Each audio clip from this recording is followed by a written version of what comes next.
Imagine you're on your deathbed, and standing around your deathbed are the ghosts representing your unfulfilled potential. The ghost of the ideas you never acted on, the ghost of the talents you didn't use. And they're standing around your bed, angry, disappointed, and upset. So I ask you today, how many ghosts are going to be around your bed when your time comes? Well, as I said, I'm a positive person. I think that you have to take what you're given and do something with it. You know, the easiest thing to do is complain about it and give in to that. But I try to turn that into something positive, and so far it's worked for me. Fail big. That's right. Fail big.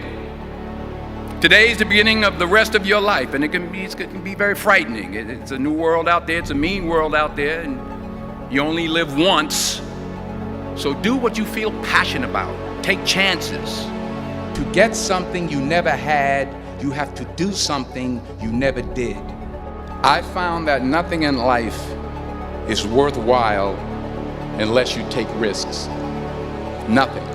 I just can't live my life based upon what other people think about me. So I can't concern myself too much with what other people think. You know, it's just not healthy. The chances you take, the people you love, the faith that you have, that's what's going to define you. Dreams without goals remain dreams, just dreams, and ultimately fuel disappointment. Goals on the road to achievement cannot be achieved without discipline and consistency. There is no passion to be found playing small and settling for a life that's less than the one you're capable of living. Now, I'm sure in your experiences in school and applying to college and picking your major and deciding what you want to do with life, I'm sure people have told you to make sure you have something to fall back on. Make sure you got something to fall back on, honey. But I never understood that concept, having something to fall back on. If I'm going to fall, I don't want to fall back on anything except my faith. I want to fall forward. I figure at least this way I'll see what I'm going to hit. Fall forward. Thank you for mercy. Thank you for understanding. Thank you for wisdom. Thank you for parents. Thank you for love. Thank you for kindness. Thank you for humility. Thank you for peace. Thank you for prosperity. Say thank you in advance for what's already yours. You will fail at some point in your life. Accept it. You will lose. You will embarrass yourself. You will suck at something. There's no doubt about it. Embrace it, because it's inevitable. Reggie Jackson struck out 2,600 times in his career, the most in the history of baseball. But you don't hear about the strikeouts. People remember the home runs. Fall forward.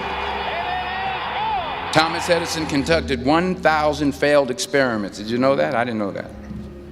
Because the 1,001st was the light bulb. Fall forward. So don't be afraid to go outside the box. Don't be afraid to think outside the box. Don't be afraid to fail big, to dream big. You've invested a lot in your education, and people have invested in you. And let me tell you, the world needs your talents, man, does it ever. I just got back from South Africa. It's a beautiful country, but there are places there with terrible poverty that need help. And Africa is just the tip of the iceberg. The Middle East needs your help. Japan needs your help. Alabama needs your help. Tennessee needs your help. Louisiana needs your help. Philadelphia needs your help. The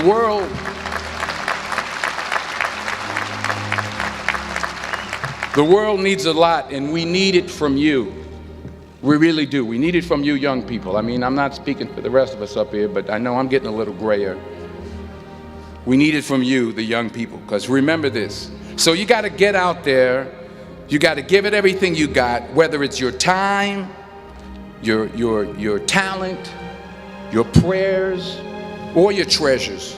Because remember this, you will never see a U-Haul behind a hearse. What are you going to do with what you have? I'm not talking about how much you have.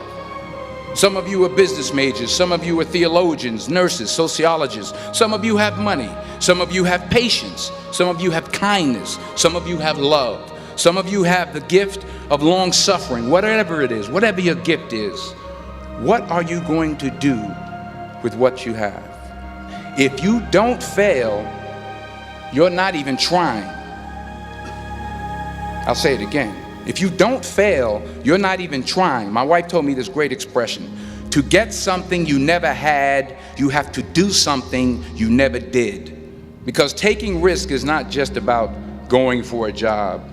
It's also about knowing what you know and what you don't know. It's about being open to people and to ideas.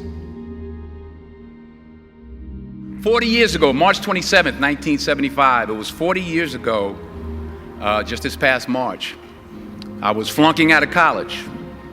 I had a 1.7 grade point average. I hope none of you can relate. I had a 1.7 grade point average. I was sitting in my mother's beauty shop. They still call it beauty shops now? What they call it now? Yeah, I was sitting in the beauty parlor. I was sitting in my mother's beauty parlor, and I'm looking in the mirror, and I see behind me this woman under the dryer. And every time she looked up, every time I looked up, she was looking at me, just looking me in the eye. And I didn't know who she was, and I said, she said, somebody give me a pen, give me a pencil, I have a prophecy. March 27, 1975, she said, boy, you are gonna travel the world and speak to millions of people. Now mind you, I flunked out of college. I'm thinking about joining the army. I didn't know what I was gonna do, and she's telling me I'm gonna travel the world and speak to millions of people. Well, I have traveled the world, and I have spoke to millions of people. But that's not the most important thing, the success that I had. The most important thing is that what she taught me and what she told me that day has stayed with me since. I've been protected, I've been directed, I've been corrected. I've kept God in my life, and it's kept me humble. I didn't always stick with him, but he always stuck with me. Never be discouraged.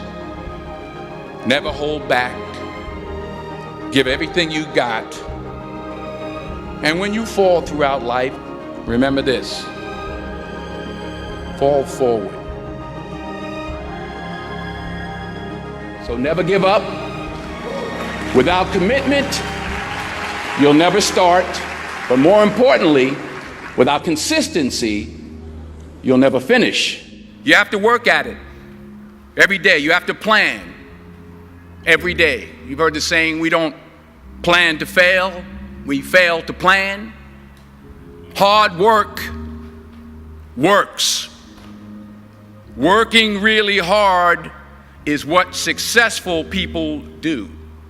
And in this text, tweet, twerk world that you've grown up in, remember, just because you're doing a lot more doesn't mean you're getting a lot more done.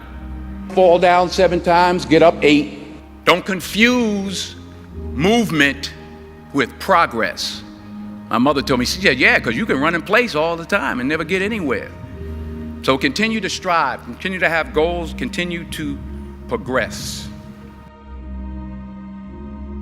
Ease is a greater threat to progress than hardship. And anything you want good, you can have. So claim it. Work hard to get it. When you get it, reach back. Pull someone else up. Each one, teach one. Don't just aspire to make a living. Aspire to make a difference. Ease is a greater threat to progress than hardship. So keep moving, keep growing, keep learning. See you at work.